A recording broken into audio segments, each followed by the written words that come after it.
오늘은 만물의 마지막이 가까웠으니 라는 제목으로 잠깐 설교를 하려고 합니다. 오늘 본문 말씀은 종말의 시대를 살아가는 우리 그리스도인들에게 주시는 사도 베드로의 간절한 외침과 당부가 기록되어 있습니다. 사도 베드로는 우리들에게 한마디로 이렇게 부탁하고 있습니다. 무엇보다도 열심으로 뜨겁게 사랑할지니. 뭐 하라고요? 사랑해라고. 사랑하라고. 그러면 사랑하는 성도 여러분, 왜 우리가 사랑해야 합니까? 두 가지 이유가 있어요, 성경에. 첫째로 다 같이 읽겠습니다. 왜 사랑해야 합니까? 시작. 후회 없는 우리 인생의 결산을 위해서입니다. 7절 말씀을 다시 한번 읽겠습니다. 시작. 만물의 마지막이 가까이 왔으니 그러므로 너희는 정신을 차리고 근신하여 기도하라. 아멘. 보세요, 여러분. 만물의 마지막이 가까웠으니. 여러분, 베드로가 이 편지를 쓸 당시 2000년 전에 그때도 마지막이었으니 지금은 정말 우리가 절실하게 느끼지 않습니까? 정말 마지막 때구나.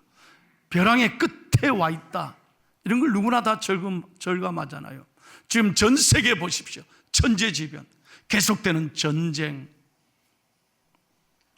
태풍, 지진, 산불. 여러분, 얼마나 이 어려운 시대를 우리가 살아가고 있는지 모릅니다.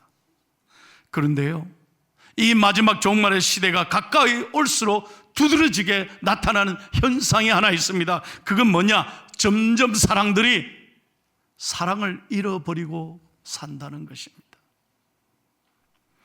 예수님께서 이 마지막 말세의 징후에 대해 이렇게 말씀하십니다. 마태복음 24장 12절에 보면 불법이 성함으로 많은 사람의 사랑이 식어지리라. 여러분, 대한민국 보십시오. 전 세계 이렇게 전쟁 후에, 참혹한 전쟁 후에 70년 만에 이렇게 잘 사는 나라, 이렇게 편리하는 나라가 어디 있습니까? 그런데요, 최고의 과학기술, 최고의 SNS의 발전, 너무너무 IT 강국인데도 여러분 보세요. 정말 살기 좋은 대한민국입니까? 옛날보다 정이 더 많아졌습니까? 너무 하루하루가 힘들잖아요. 세상이 갈수록 삭막해지고 어렵다는 것을 우리가 절감하잖아요. 그래서 사도 바울은 디모데후서 3장 1절 2절에 이렇게 말합니다. 너는 이것을 알라. 말세에 고통하는 때가 이르러 사람들이 자기를 사랑하며. 자기를 사랑한다는 말이 무슨 말일까요? 자기밖에 모르는 거예요. 점점 이기적이 되고 나 몰라라. 그저 자기 욕심에 매여서 사는 거예요. 지난 3월 26일에 여러분, 전국이 산불이 나서 정말 충격으로 놀라고 있을 때 원주 치악산에는요, 그저께 뉴스 안 보셨어요? 30대 여성이 그냥 산불을 지르며 다니는 거예요. 범인을 잡았습니다, 이번에. 30대 여성이 태연히 그것도 5번이나 산불을 CCTV로 잡고 보니 30대 여성이에요. 전국이 그 고통 중에 있는데 나 몰라라 하는 거죠. 세상이 갈수록 이렇게 이기적이고 상처와 분노 속에 살아가고 있다는 것입니다.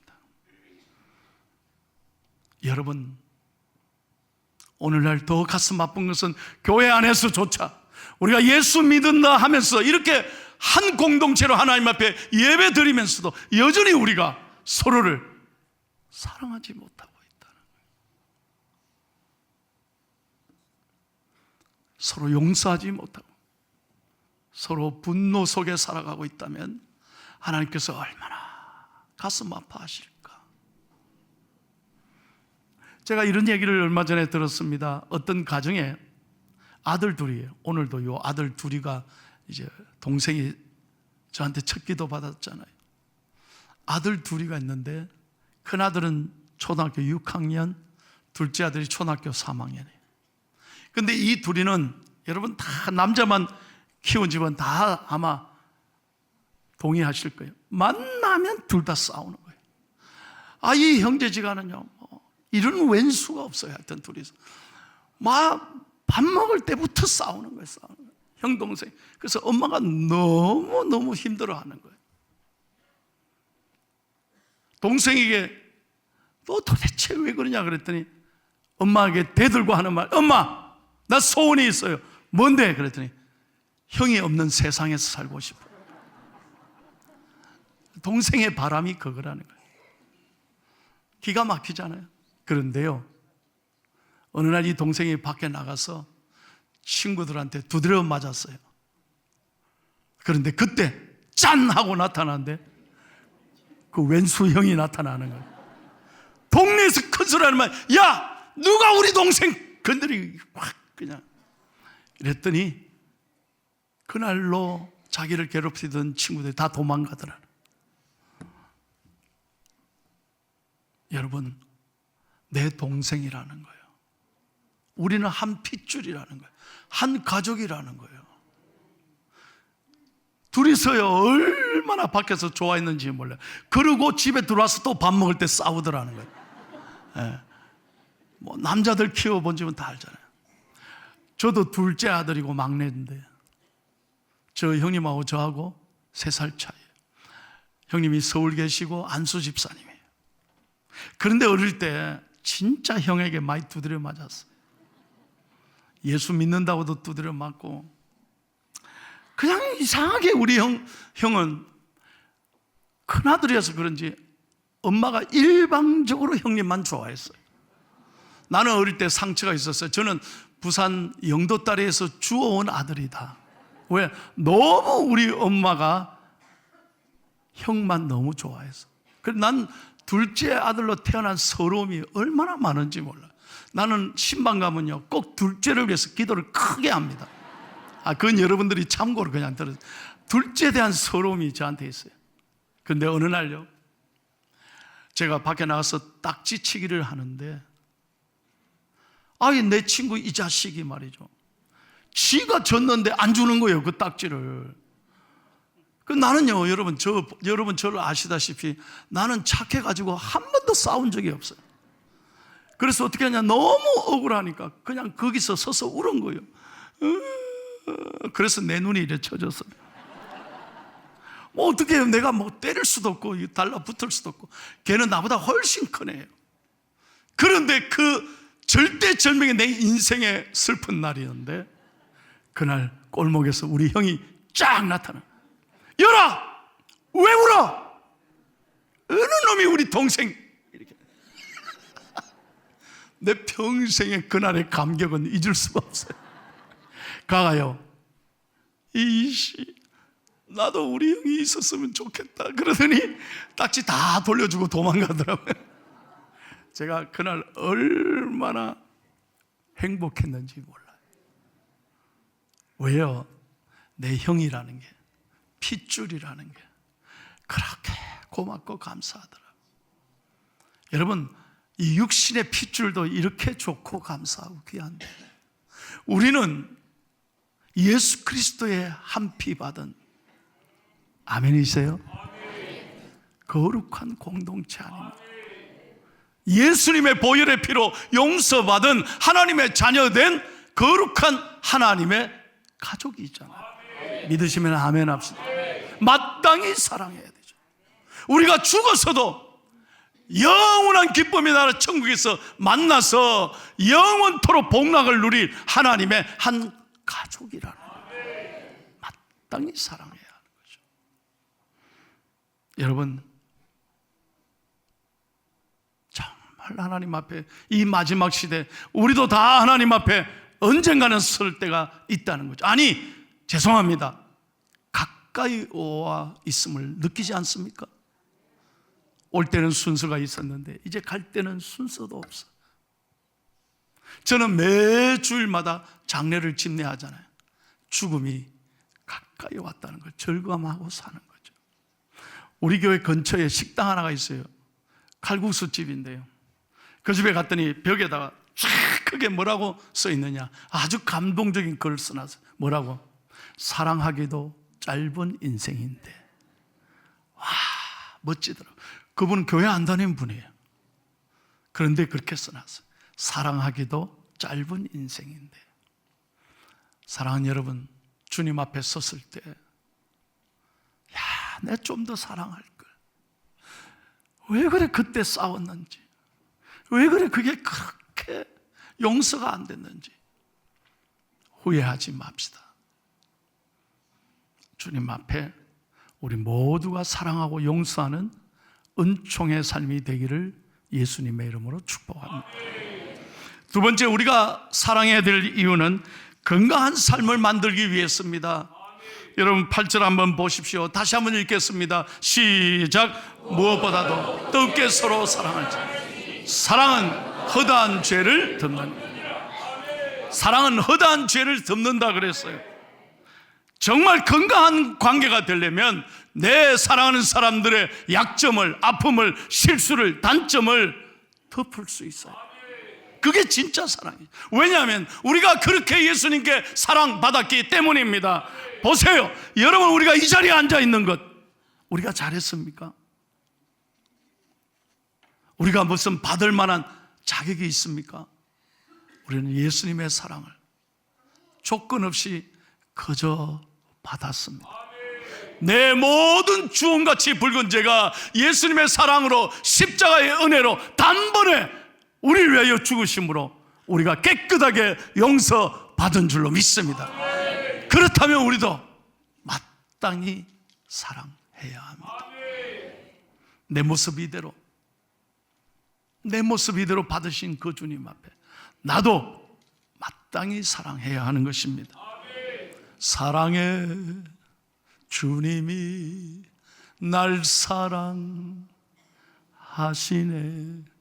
내 모습 이대로 받으셨네.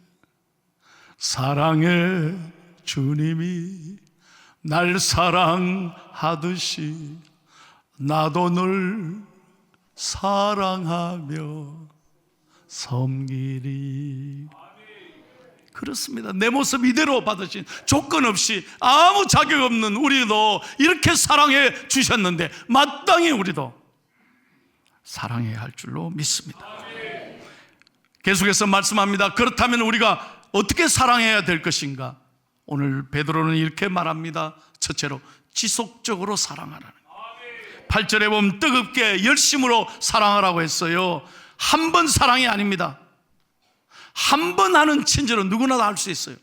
잠시 사랑을 할 수 있어요. 오늘 베드로가 말한 건 지속적으로 끊임없이 열심히 서로 사랑해라. 여러분, 이것은 우리의 힘으로는 안 됩니다. 내 성질로는 절대로 안 됩니다. 내 힘으로는 사랑할 수 없습니다. 우리나라 말에 제발 빨리 버려야 될 말이 바로 이거 아닙니까? 내 눈에, 이것만큼 무서운 말이 어디 있습니까? 내 눈에 흙이 들어오기 전엔. 그게 진짜 하나님이 원하시는 걸까요? 어떻게 그렇게 말을 합니까? 어떻게 무서운 그런 말을 합니까? 하나님이 들으시는데. 내 성격으로는, 내 힘으로는 사랑할 수 없습니다.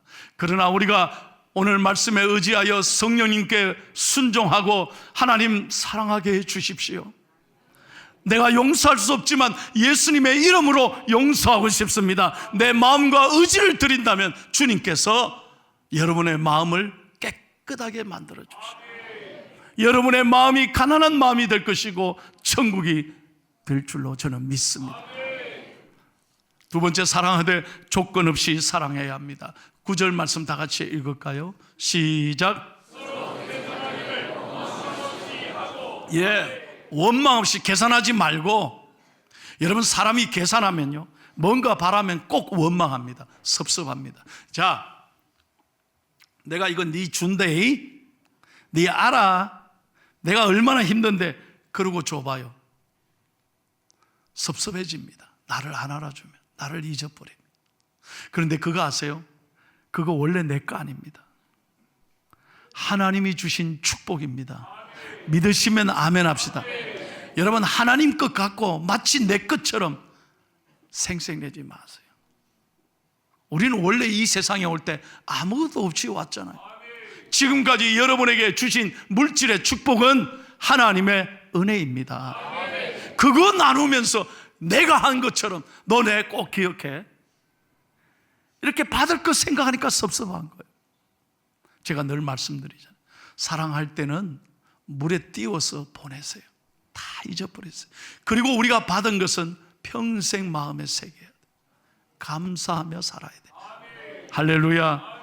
그렇게 따지지 말고 내가 이렇게 했으니 상대방도 이렇게 하겠지, 기대하지 마시라는 거예요. 진짜 사랑은 자신의 유익을 구하지 않는 거라고 했어요. 어떤 분이 교회를 전혀 모르는데 교회 앞에서 과일 과계를 했습니다. 그분의 이야기입니다. 교인들이 꼭 나와서 이제 자기 가게에 와서 전도를 하는데요, 너무 얄밉대요. 그 왜 얄밉냐? 이분이 나중에 간증한 거예요. 전도하러 오면서 말만 하고 다 간다는 거예요. 예수 믿으라고. 하나도, 사과 하나도 사는 인간이 없대. 하나도 안 팔아주면서 실컷 예수님 사랑이 뭐 어떻고 교회가 뭐 어떻고 자랑만 하고 예수 믿으라 하니까 속으로 그분이 너무 얄미웠다는 거예요. 자기 교회를 안 갔대요.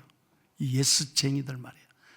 근데 어떤 분이 자기 과일 가게에 왔는데 지금까지 변함없이 그분은 들어오면서 장사 잘 되세요? 혹시 제일 못난 거 있으면 주세요. 팔다 남은 것 있으면 주세요. 자기가 충격이라는 거예요. 이분이 처음이에요. 좀 모질한 거, 좀 흠 있는 거 괜찮으니까 그거 나한테 주세요. 한 번이 아닙니다. 계속 올 때마다. 그래서 그분이 궁금해지기 시작했어요. 과일 주인이. 그래서 물었다는 거예요. 혹시 선생님 교회 다닙니까? 했더니 처음으로 예, 교회 다닙니다. 어느 교회 다니세요? 그 옆에 교회 다니는 거예요. 그래서 과일 주인이 그 다음날 그 옆에 교회 자발로 가서 그 교회에 등록했답니다. 아멘 하는 분 복 받을 것입니다. 여러분 은혜가 되시면 아멘 하세요. 이게 진짜 사랑이지. 이게 진짜 섬김이지. 자신의 유익을, 자신의 이익을 따지지 않고 손해보는 것. 내가 불이익을 당하더라도 그 사람을 정말 섬기고 도와주는 것. 이것이 교회이고 이것이 하나님을 믿는 사람의 삶이 아닐까요? 우리 교회가 78년 동안 그렇게 해왔습니다. 그래서 세상 사람들이 중앙교회 하면 부러워합니다. 중앙교회 하면 다 좋아합니다. 할렐루야.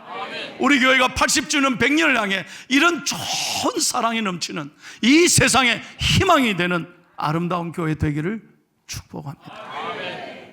마지막입니다. 실제적으로 사랑해야 합니다. 사랑은 말로 하는 게 아닙니다. 오늘 본문 10절과 11절을 읽고 마치겠습니다. 시작. 각각 은사를 받은 대로 하나님의 여러 가지 은혜를 맡은 선한 청지기 같이 서로 봉사하라. 만일 누가 말하려면 하나님 말씀을 하는 것 같이 하고 누가 봉사하려면 하나님이 공급하시는 힘으로 하는 것 같이 하라. 이는 범사의 예수 그리스도로 말미암아 하나님이 영광을 받으시게 하려 함이니 그에게 영광과 권능이 세세 영원하도록 있느니라. 아멘. 보십시오. 지난 3월 25일 날 밤 11시에 우리 엘린 복지재단 어르신들, 장애인들이 산불로 말미암아 대피 명령이 떨어졌습니다. 그래서 새벽 2시에 우리 교회로 모셨습니다. 얼마나 힘들었겠습니까? 그 불편한 어르신들이 얼마나 당황하고 얼마나 잠자리가 불편하시겠어요. 교회가 한 주간 잘 모셨습니다. 물론 잘한다고 했지만 얼마나 한 분 한 분 마음이 두렵고 떨렸겠습니까? 얼마나 힘들었겠습니까? 월요일 날 돌아가실 때까지 한 주간 저희들 모셨는데요, 참 감사한 건 우리 고등부 학생들, 그 어린 아이들이 누가 제가 부탁도 안 했는데 어르신들 초청해서 섬겼습니다. 한번 그 장면을 한번 보시겠습니다.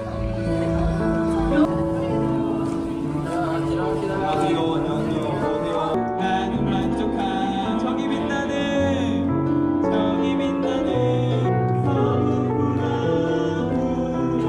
가시만 때문에 갚아 예수 향기 달리니 할렐루야 아멘. 여러분, 이 어르신들이, 장애인들이 떠나면서 저한테 그래요. 목사님, 중앙교회가 있어서 너무 감사했습니다. 여러분, 꼭 사랑을 물질로 하는 게 아닙니다. 오늘 성경을 받은 은사대로. 하나님께서는 우리에게 말씀합니다. 빚내서 사랑하라고 말씀하지 않아요. 없는 것 가지고 사랑하라고 하지 않습니다. 우리가 가지고 있는 것, 하나님이 주신 모든 은사 가운데 나누고 베풀으라고 말씀하십니다. 얼마나 아름다운 얘기입니까? 사랑하는 여러분, 우리가 주님의 사랑을 거저 받았습니다. 오늘 주의 살과 피를 받는 이 거룩한 아침에 나를 위해 피 흘려 모든 것 내어주신 하나님의 사랑받은 우리이기에 우리도 마땅히 이 마지막 시대, 이 종말의 시대 무엇보다 열심으로 사랑하는 저와 여러분이 되기를 예수님의 이름으로 축복합니다.